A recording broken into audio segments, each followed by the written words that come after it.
sur l'actualité politique en Guinée-Conakry en 15 minutes, du sommet à la base, c'est dans votre émission Oroya Politique. Tous les jeudis, retrouvez Sardi Kondi pour un quart d'heure dans le débat politique. 17h, 17h15, des personnalités de la classe politique guinéenne ainsi que les cadres du gouvernement actuel vous donneront de mieux apprécier le thermomètre de la politique locale. Oroya Politique, ensemble relevons le défi de la bonne gouvernance. Émission à suivre également sur nos différentes plateformes numériques. Aimables téléspectateurs, bonsoir, bienvenue dans votre émission Oroya Politique. Vous le savez, c'est une émission qui vous permet de tout savoir sur l'actualité socio-politique et administrative de notre pays. C'est tous les jeudis quand il est 17h sur l'ensemble de nos différentes plateformes digitales, la chaîne YouTube et le site www.journaloroya.net.gn. Mais également une partie en version écrite à retrouver dans les colonnes du journal Oroya. Alors, dans cet autre numéro, on va s'intéresser à la politique minière, spécialement consacrée au méga projet Simandou, dont la dernière signature du document appelé clause financière a été effectuée au mois d'avril dernier entre la Guinée et ses partenaires. Ce gigantesque projet minier de grande envergure, jamais réalisé dans le monde en termes d'exploitation minière, s'est déroulé sous la clairvoyance du chef de l'État, le général de corps d'armée, Mamadi Doumbouya. Et donc, je reçois sur ce plateau M. Mohamed Diallo. Il est le directeur général de l'entreprise Enoco Press. Il est donc entrepreneur évoluant dans la logistique et le transport. Il est notre invité dans cette émission. Une fois de plus, vous êtes nombreuses et nombreux à nous suivre partout à travers le monde. Merci de votre fidélité renouvelée au quotidien national Oroya. C'est parti donc pour un quart d'heure d'émission. Oroya Politique, ensemble relevons le défi de la bonne gouvernance. Émission à suivre également sur nos différentes plateformes numériques. Monsieur Diallo, bonsoir. Bonsoir. Alors, pour entamer cette émission, parlez-nous de votre entreprise Enoco Press. Ok, merci beaucoup et je remercie aussi les téléspectateurs qui nous suivent. C'est Mohamed Diallo, je suis le directeur général de Enoco Press, entreprise nouvelle de construction et de prestation de services. Aujourd'hui, nous allons parler un peu de l'entreprise Enoco Press. Enoco Press, c'est une entreprise qui évolue avec différentes entreprises minières, notamment l'entreprise Rio Tinto qui a le projet Simandou. Donc notre entreprise évolue dans le domaine du transport et la logistique. Nous avons des contrats de sous-traitance avec certaines entreprises qui évoluent dans différents secteurs. Donc nous, principalement, nous sommes dans le domaine du transport. Nous transportons des colis d'un point A à un point B. Nous avons des camions plateaux qui transportent ces colis. Donc en gros, nous sommes une société à responsabilité limitée présente à Kobaya, dont je suis le directeur général. Merci. Alors, M. Diallo, on va rentrer dans le vif du sujet de cette émission. Au mois de mars dernier, les autorités guinéennes au plus haut niveau ont signé plusieurs documents d'accord sur le projet Simandou.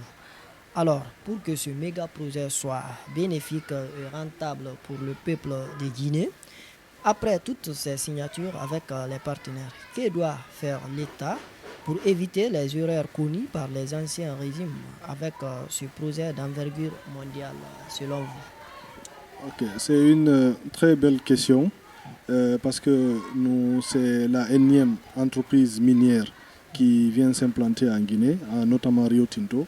Rio Tinto, Simandou, c'est eux qui projettent de faire l'exploitation de mont Simandou. Et le mont Simandou qui se trouve à Beila, à près de 600 km de Conakry, doit faire l'objet de l'extraction d'un minerai de fer. Et ce minerai de fer se trouve sur le sol guinéen. Et donc l'État guinéen, ce qu'on doit beaucoup privilégier cette fois-ci, c'est que les entreprises puissent respecter beaucoup plus le contenu local. Quand je parle de contenu local, je veux faire allusion au transfert de compétences. Nous avons une main-d'œuvre ici qualifiée et à travers ces étrangers qui viennent pour travailler, ils doivent transférer des compétences pour que certaines personnes aussi puissent travailler d'eux-mêmes et qu'on n'ait pas toujours besoin d'étrangers qui souvent coûtent cher à ces entreprises-là. Et aussi, nous devons aussi favoriser l'implication des entreprises guinéennes, les PME guinéennes, pour qu'ils puissent profiter de certaines choses, que tout ne soit pas fait par Rio Tinto, mais que certains services tels que le transport, ou bien la maintenance, ou bien la construction, que ça soit donné aux entreprises guinéennes qui je sais, qui sont capables aussi de faire un travail qui est impeccable. Donc l'État guinéen doit beaucoup s'impliquer pour le respect de ces contenus locaux-là. Ça ne soit pas seulement verbal, mais qu'il puisse faire des suivis, que cela apporte un bénéfice à ces entreprises et à cette main-d'œuvre-là, et qu'après ce projet, qu'on puisse tirer profit nous aussi. Et ce, en faisant quoi par l'État? En faisant quoi? En faisant un suivi.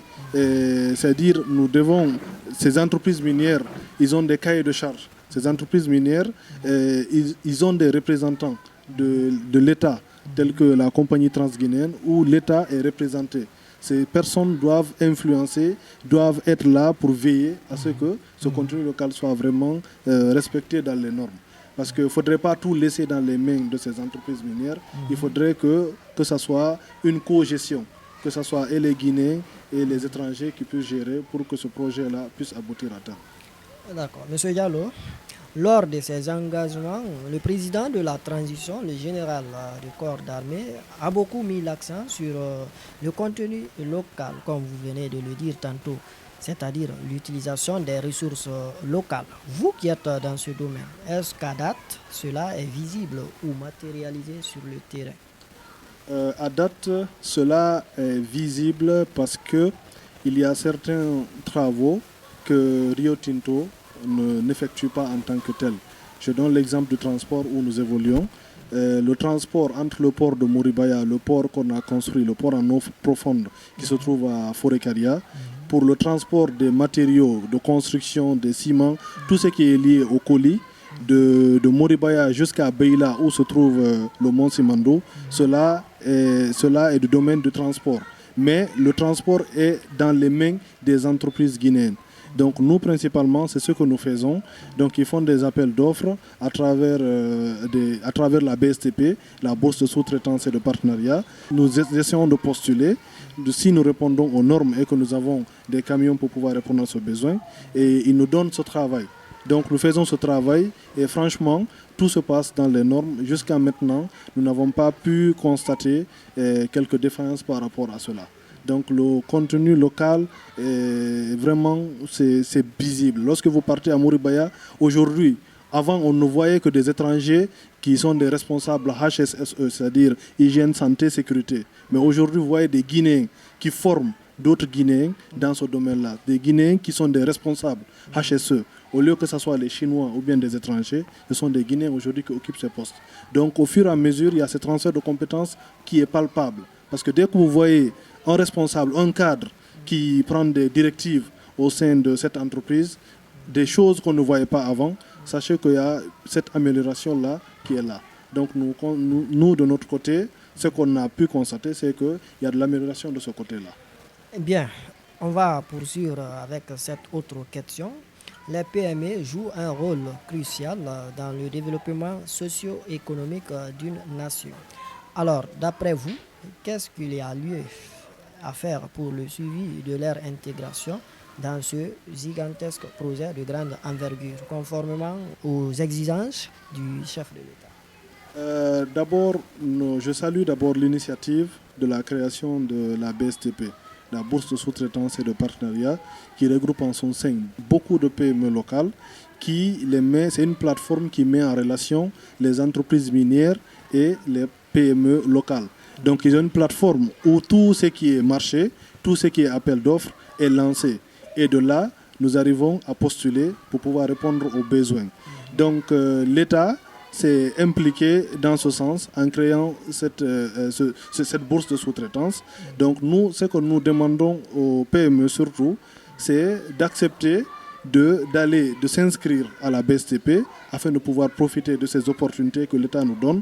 L'État en tant que tel a mis des mécanismes en place pour que les PME puissent souscrire à ces mécanismes afin qu'ils puissent vraiment souscrire à ces opportunités comme les entreprises minières. Donc là, maintenant où nous parlons, il faudrait que peut-être que l'État accompagne ces PME qui sont souvent en difficulté de cash à travers les banques qui n'accompagnent pas. On a une banque d'investissement ici, mais ce n'est pas le cas, ce n'est pas palpable. Quand vous êtes une entreprise, une PME locale, vous avez un contrat avec une entreprise minière, il vous est très difficile, si vous n'avez pas une garantie, d'avoir accès au financement. Et cela est un frein pour le développement de ces entreprises-là. Donc on vous donne un marché, vous êtes là, vous êtes content d'avoir un marché, mais vous êtes dans l'incapacité de pouvoir honorer ce marché et cela vous fait perdre le contrat. Donc l'État doit soutenir les entreprises afin que les banques puissent avoir confiance à ces PME-là et que ces PME-là puissent avoir accès au financement afin qu'ils puissent répondre vraiment aux besoins de ces entreprises minières-là qui sont très exigeants. Fidèles téléspectateurs, c'était donc la première partie de votre émission Oroya Politique. On se retrouve donc juste derrière cette courte transition. Oroya Politique, ensemble, relevons le défi de la bonne gouvernance.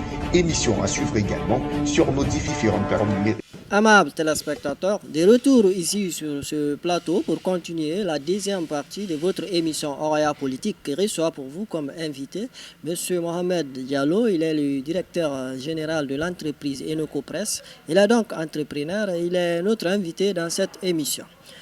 Monsieur Diallo, on va poursuivre cette émission toujours. Votre entreprise a signé des contrats avec Rio Tinto qui pilote ces gigantesques et ambitieux projets. Dites-nous sur quelle base a été élaboré ce partenariat. Est-ce que tout se passe conformément aux normes édictées par nos autorités? C'est une très belle question. Les contrats, ça se passe conformément à ce que l'État a recommandé. Lorsque vous gagnez le marché, vous devez envoyer normalement tous vos papiers, le RCCM, le NIF, tout cela, et on essaie de préparer un contrat, on vous propose un contrat. Et lorsqu'on vous propose le contrat, vous devez normalement, dans votre entité, avoir un responsable juridique. Un responsable juridique pour protéger les intérêts de votre entreprise. Et comment faire cela si vous n'avez pas les moyens de payer un juriste dans votre entreprise? L'État, eux, ce que l'État les a demandé, ils respectent. Maintenant, un contrat, ça lie deux personnes, deux entités morales. Les deux entités morales, c'est à vous deux d'échanger, de discuter et que chacun puisse, c'est-à-dire protéger ses intérêts pour le respect du contrat. Et maintenant, quand on vous envoie le contrat, vous lisez, le responsable juridique peut dire non, ça c'est pas dans les normes, ça c'est dans les normes. Et souvent, c'est des personnes qui sont très ouvertes. Donc moi, je dirais que dans les entreprises, toute entreprise a sa façon de signer le contrat. Toute entreprise a sa façon de connaître les certifications et lois en règlement, c'est-à-dire en vigueur en République de Guinée. Mais lorsque vous ne connaissez pas cela, vous serez vraiment bloqué et ils vont avoir le dessus sur vous, protéger leurs intérêts au détriment des vôtres. Donc le contrat, je pense, lie deux entités. L'État, ils ont leur part de responsabilité en faisant en sorte que ce contrat soit respecté comme il a été rédigé et que lorsque vous le signez, vous pouvez aller l'enregistrer quelque part ou lorsque vous l'enregistrez, personne d'autre ne peut venir dire que c'est son contrat ou réclamer quoi que ce soit. Donc ça dépend de l'entité plus que de l'État. L'État, eux, du moment où on vous donne l'opportunité d'avoir ce contrat, ils ont respecté le contenu local. Maintenant, vous aussi, à vous de gérer entre vous et la société minière comment vous devez respecter les clauses d'entente qui se trouvent dans le contrat. Monsieur Diallo, on tend vers la fin de cette émission. Si vous avez un dernier message aux PME, à l'endroit des Guinéens, mais surtout l'autorité, allez-y. Par rapport aux PME, je dirais une chose. D'abord, en premier temps, soyez structurés.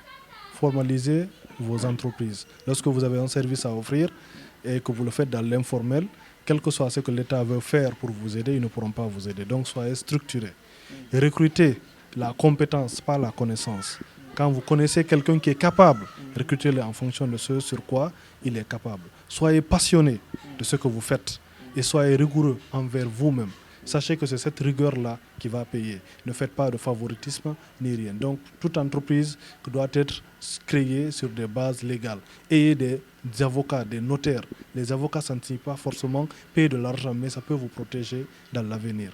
Et apprenez ce qu'on appelle la gestion de projet. La gestion de projet vous permettra de réaliser n'importe quel projet qu'on va vous confier. À l'État guinéen, protégez-nous.